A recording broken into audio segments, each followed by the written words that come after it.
ಬಳ್ಳಾರಿಯಲ್ಲಿ ಬ್ಯಾನರ್ ವಿಚಾರಕ್ಕೆ ಸಂಬಂಧಪಟ್ಟಂತೆ ಘರ್ಷಣೆ ಆಯಿತು. ಆ ಘರ್ಷಣೆಯಲ್ಲಿ ಒಂದು ಜೀವ ಬಲಿಯಾಗಿದೆ. ಈ ವಿಚಾರಕ್ಕೆ ಸಂಬಂಧಪಟ್ಟಂತೆ ಮಾಜಿ ಪ್ರಧಾನಿ ದೇವೇಗೌಡರು ಕೂಡ ಪ್ರತಿಕ್ರಿಯೆಯನ್ನು ಕೊಟ್ಟಿದ್ದಾರೆ.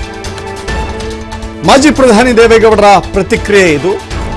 ಬಳ್ಳಾರಿ ವಿಚಾರವನ್ನ ಟಿವಿಯಲ್ಲಿ ನಾನು ನೋಡಿದ್ದೇನೆ. ಗುಂಪು ಘರ್ಷಣೆ ಆಗಿದೆ. ಮಾಜಿ ಪ್ರಧಾನಿ ಈ ಹೇಳಿಕೆಯನ್ನು ಕೊಟ್ಟಿದ್ದಾರೆ. ಶಾಸಕರು ಭಾಗಿಯಾಗಿದ್ದಾರೋ ಅಥವಾ ಯಾರ್ಯಾರು ಭಾಗಿಯಾಗಿದ್ದಾರೋ ಅನ್ನೋದು ಗೊತ್ತಿಲ್ಲ. ಒಬ್ಬ ಮೃತಪಟ್ಟಿದ್ದಾನೆ. ಮಾಜಿ ಪ್ರಧಾನಿ ದೇವೇಗೌಡರು ಹೇಳಿದ್ದಾರೆ, ಗುಂಡು ಹೊಡೆದವರು ಯಾರು ಅಂತ ಗೊತ್ತಿಲ್ಲ. ಒಟ್ಟಿನಲ್ಲಿ 4 FIR ಆಗಿದೆ. ಎಲ್ಲ ವರದಿ ಬಂದ ಮೇಲೆ ಕ್ರಮ ಅಂತ ಹೇಳಿ ಸಿಎಂ ಸಿದ್ದರಾಮಯ್ಯ ಹೇಳಿದ್ದಾರೆ. ಬೆಂಗಳೂರಿನಲ್ಲಿ ಬಳ್ಳಾರಿ ವಿಚಾರಕ್ಕೆ ಸಂಬಂಧಪಟ್ಟಂತೆ ದೇವೇಗೌಡರು ಈ ರೀತಿ ಮಾತನಾಡಿದ್ದಾರೆ.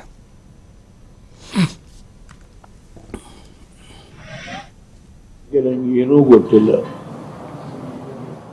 ಯಾರೋ ಒಬ್ಬ ಹುಡುಗ ತೀರೋದ್ರನ್ನ ಬಾಡಿನ ಕ್ಯಾರಿ ಮಾಡುವಾಗ ಶಾಸಕರು ಹುಡುಗ ಯಾರು ಗುಂಡಿನ ಪೆಟ್ಟಿನಿಂದ ಸತ್ತಿದ್ದಾನೋ ಅವನ ಬಾಡಿಯನ್ನು ಹೊತ್ಕೊಂಡು ಶವ ಸಂಸ್ಕಾರ ಮಾಡಲಿಕ್ಕೆ ಹೋಗ್ತಾ ಇರ್ತಕ್ಕಂಥ ದೃಶ್ಯನ ದೃಷ್ಟಿ ಮಾಧ್ಯಮದಲ್ಲಿ ನೋಡಿದೆ. ನಾನು ಅದ್ರ ಬಗ್ಗೆ ಕೂಡ ಏನು ಹೇಳುವ ಶಕ್ತಿ ಇಲ್ಲ. ಆ ಗುಂಡು ಹೊಡೆದವರು ಆಮೇಲೆ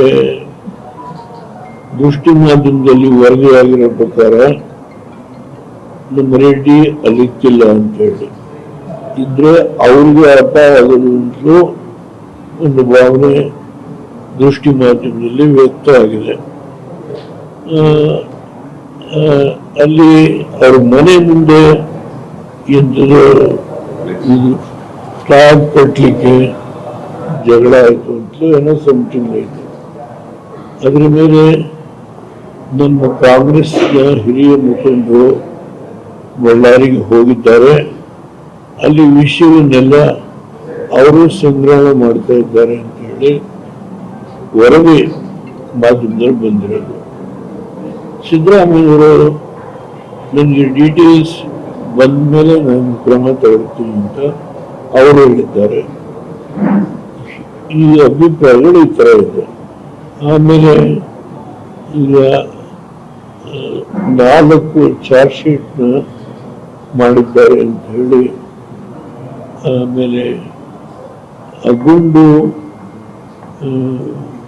ಯಾರು ಹೊಡೆದಿದ್ದಾನೆ ಅದು ಪೊಲೀಸ್ನವರ ಗನ್ನಿಂದ ಬಿದ್ದಿರೋದಲ್ಲ ಅನ್ನೋದು, ಯಾರೋ ರಾಜಕೀಯ ವ್ಯಕ್ತಿ ಹೊರಗಡೆಯಿಂದ ಹೊಡೆದಿದ್ದ. ಹೀಗೆ ಹಲವಾರು ರೀತಿಯಾದಂಥ ಭಾವನೆಗಳು ಮಾಧ್ಯಮದಲ್ಲಿ ವ್ಯಕ್ತ ಆಗಿರೋದನ್ನು ನೋಡಿದ್ದೇನೆ. ಅದರಿಂದ ನಿಖರವಾಗಿ ನಾನು ಹೀಗೆ ಆಯಿತು ಹಾಗಾಯಿತು ಅಂತ ಹೇಳೋದು ನನಗೆ ಸ್ವಲ್ಪ ಕಷ್ಟ. ಒಂದು ಶ್ರೀರಾಮುಲುವರಿಗೆ, ಜನಾರ್ದನ್ ರೆಡ್ಡಿ ಅವರಿಗೆ,